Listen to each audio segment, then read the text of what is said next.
Hail Satan. Hail Satan. I'm Arch High Priest Wicked, and my workshop today is going to be on elements and elementals, written by George Knowles. It's a pretty good article. I am going to shorten it a little bit and do some adaptations to it, but I will have copies if you're interested in it. But essentially, there's 4 elements of nature: earth, air, fire, and water. And those are the very foundations of creation and the basis of life itself. Ancient myths and theories tell us that the 4 divine beings, spirits, were sent to the fledgling earth, and then, in a smoldering pot of confusion being created, to bring about order out of chaos. As the rays of their celestial bodies made contact with the crystallized influences of the lower world, they became the 4 elements linking humankind to nature, the heavens and the divine. In witchcraft, all physical and spiritual substances are made up of one or more of these elements. The earth is the essence of fertility and solidarity. It nourishes, binds, and gives form. Air is the essence of intelligence, which liberates and stimulates. Fire is the essence of strength and defense that animates and activates, while water is the essence of emotions and fluidity, making things malleable and flexible. The physical representations of these elements are merely their gross forms in the material world. Coming from a celestial form sent by the divine beings, the gods and goddesses, the 5th element, or spirit, came from a lower hierarchy of spirits called elementals.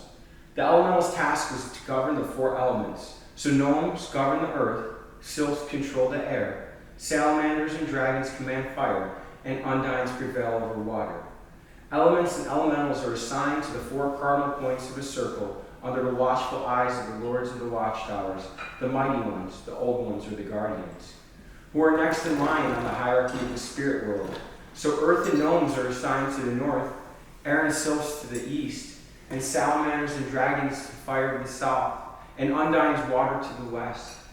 The pentacle is the witch's traditional tool of the craft and is symbolic of the 4 elements being kept in balance for good by the 5th element, spirit, represented by the circle itself. As there is duplicity in the god and goddess, so there is duplicity in the elements and elementals. Each has its own good or bad aspects. The main correspondences representing the elements and elementals are Earth, the goddess, the moon, the planet Venus, the zodiac signs Taurus, Virgo, Capricorn, the season of autumn, the north, salt or sand, the pentacle, fertility, good health, and it goes on and on. Then we have air, the god, the sun, the zodiac signs Gemini, Libra, and Aquarius, the season of spring, the east, and the wand, incense and smoke. It's used for success, goals, ambition, advancement, things of that nature, intelligence and intellect to bring wisdom about. Then you have fire, the god, the sun, Mercury, Mars, and the zodiac signs of Aries, Leo, and Sagittarius. It is the season of summer and represents the south. Also the sword of the Athame, candles, torches are also light, or illumination in our case. It represents vitality, power, strength, courage, passion, defense, action. And these are just some of the things. Then we have water, the goddess, the moon, the planet Jupiter, and the zodiac signs of Cancer, Scorpio, Pisces, the season of winter, and the west. The cup, the chalice, and the cauldron. It's used for dealing with matters of opportunity, abundance, and I would also say any emotional or transformational thing, which is what I use the West for personally in my workings. Now, elementals, on the other hand, are those mystical creatures that dwell within the spirit realm of the elements, watched over and controlled by the lords of the watchtower, the mighty ones, the old ones, or the guardians. Elementals can be related to nature spirits, and the old favorite ever written about which is familiar. These are the spirits that govern all nature, the forces of life. They may be summoned to assist in working magic. It's important, therefore, that we understand who they are and what they represent. Again, earth spirits are known as gnomes, air spirits sylphs, fire the salamanders and dragons, and water spirits called undines.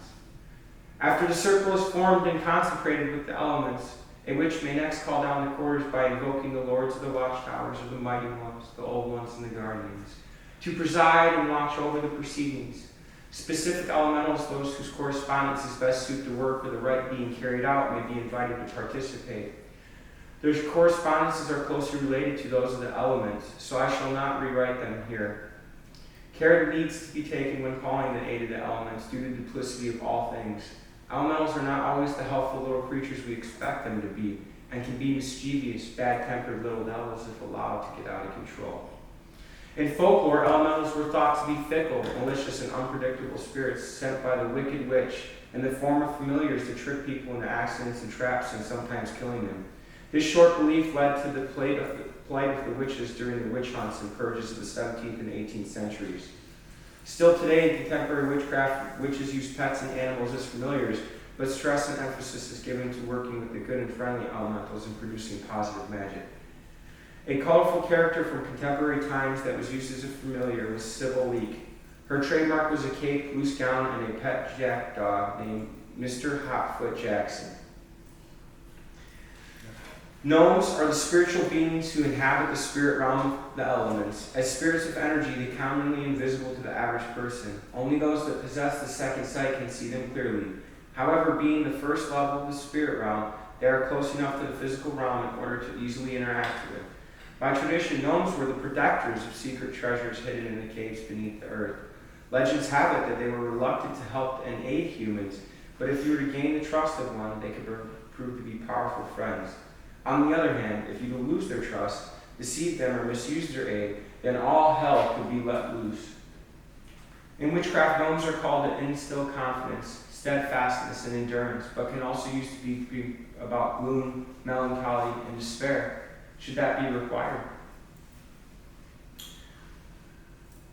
Sylphs are the spiritual beings that inhabit the spirit realm of the element air. Their activities are manifest in the gatherings of the clouds, in the blowings of wind, in the downpour of rain, and in the formation of snow. They are also responsible for the growth and maturity of the plant life we see around us. In folklore, sylphs appeared in many myths and legends. Some tales tell us that if you listen carefully, they would talk to you on the wind as it passed through the caves and caverns. It has been suggested that the muses of Greek mythology were sylphs themselves, who had assumed human form in order to guide humans on the spiritual path. They are associated with the activity of the mind and can influence and inspire human actions. It is generally, though, that they are attracted to poets and artists and instills them with visions of spiritual beauty. Sylphs are ruled by a king, being known as Parlata, and in the form they appear to humans as in the classic image of the fairies. Sylphs can be called to aid in all magic associated with the element air, as shown in the correspondences. Salamanders and dragons are spirit beings that inhabit and control the element fire, and it's through their activities that fire exists. There are many family branches of them, each differing in size, appearance, and dignity, and in folklore they're ruled by the magnificent flaming king being called the Djinn. Salamanders are the strongest and most powerful of all the elementals, next to dragons, having the ability to extend or diminish their size as needed. They and the others of their kind are mischievous spirits, who like children don't fully understand the results of their action, which can affect thoughts and actions of people around them. As such, strong control is required when using their aid in ritual magic. Salamanders are thought to move about more freely at night, and if you're ever lucky to see one, they would appear in small balls of light drifting across the air and water. In the old times, sailors often saw them investigating the sails of their ships while sailing at the sea, and the term St. Elmo's fire was coined to refer to such a phenomenon. On the land, they are mostly perceived as small lizard-like flames about a foot or more in length. When used in magic, salamanders can have a profound effect upon human nature. Linked through the heat which we maintain our body temperatures, they can influence our emotions and general temperature. When someone is called a hothead or is referred to hot-blooded, these are terms referring to their elemental nature. And undines, they are the spiritual beings that inhabit the spirit realm and the element of water. They not only exist in water itself, but also in the substances of humidity and other liquids. They appear to humans as beautiful water nymphs or the classic mermaids of myths and legends, which tell them being seen gracefully riding the waves of the ocean, shimmering and shining with all the colors of the sea. They are also said to frequent marshlands, rocky pools, springs, streams, and wells. They control the forces of nature in relation to plant and marine life, as well as the tides and motions of water. The smaller undines were often portrayed as tiny winged beings that people have mistakenly called fairies, seen near flowers and plants that grow in watery areas. They had to grow some mere wings and shiny clothing. Some undines closely resembled people in appearance and size. They lived in coral caves and under the ocean or on the shores of lakes and banks of rivers. They work with the vital essences, the liquids of plants, animals, human beings, and are present in everything containing water. They can also be summoned to associate with the element water, as shown in the correspondences. Now I have the correspondences, feel free to come look up here afterwards. The other things I want to add, when I work with the elements or elementals, when I call them towards me, it's very important that when you're doing energy work, you're imagining this, right? So when I call Earth, I'm imagining the grounding and stability and manifestation that element gives me and helps aid my ritual with. I'm imagining this green flowing earth, the mountains, the trees, the animals that represent it, and the elements that represent it, the gnomes. So when I'm doing this, I'm calling gnomes forth and I'm thinking about all these things connected in my mind's eye. And that's how you work with the element. And from there on to air, I think about the color yellow, or the breeze and the wind, and all the animals through the air, the hawks, the birds, the dragonflies, the sylphs, anything that represents air. Intelligence, wisdom, intellect, illumination, knowledge, that to me is part of air. And then you have fire, red, passion, desire, strength. And I'm thinking about the color red, and all the salamanders, and all the dragons, and all the creatures of the fire. Lava goes through my mind. And I'm pulling this energy forward as I call salamanders and dragons. And then I'm thinking for water, it's transformation, emotion, healing, blue, calming energy, restorative energy. Any creature of the water, the mermaids, the undines, the fishes, whatever, jellyfish is one of my favorite things to think about when I call that in. And it just helps the connection. It helps build that energy in your third eye to bring it forward. Because what you do is you go through all the association chains, whether you realize it subconsciously or consciously. When you think about that, it's supposed to have all these light bulbs go off, and it should be firing every time. So every time you do ritual, and every time you think about this, all that energy is traveling forward through those association chains, right? And that's how you work with the elements. So we're going to do a little bit of that in a second here, where we're going to do something called a living pentacle, which I learned a few fests ago from Julian the Pendragon. Thank you for that. So I'd like everybody to get up and do it. I'm going to do it real quick one time, and then we're going to end the video, and then we'll all do it together, okay? When you're doing this, make sure you're thinking of these things, because you're embodying this element. So I want you to imagine as you say these things, that you're becoming that element and everything that it represents. So again, we'll go through it real quick. Earth is the north. It's the grounding, stability, manifestation. It's green. It represents gnomes. So you're going to be thinking about that. When I say, Earth I am, I'm projecting this green orb and encompassing it with the gnomes and the grounding and stable, and I'm rooting myself to the ground. Earth I am. And then you move on to air, and I project this yellow bubble. Air I am. And I'm thinking about intelligence and wisdom that the winds are blowing towards me with, and I'm representing that yellow power. And from air, fire I am.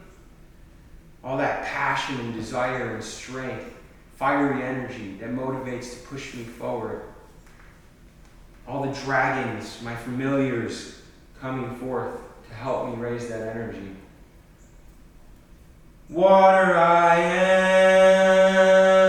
am. Bringing that blue sphere, the healing, the emotions, and the transformative, transcending energy. that it gives you. And then the spirit, which we didn't talk about. But spirit's the fifth element. And that's color purple. And that means that you are a master of everything, and you've brought all these elements into yourself, and you can ascend to a higher vibration. And encompassing all four, you then become the spirit. Earth I am, air I am, fire I am, water I am, spirit I am, I am, I am, I am.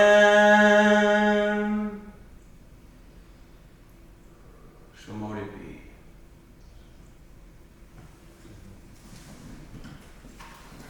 So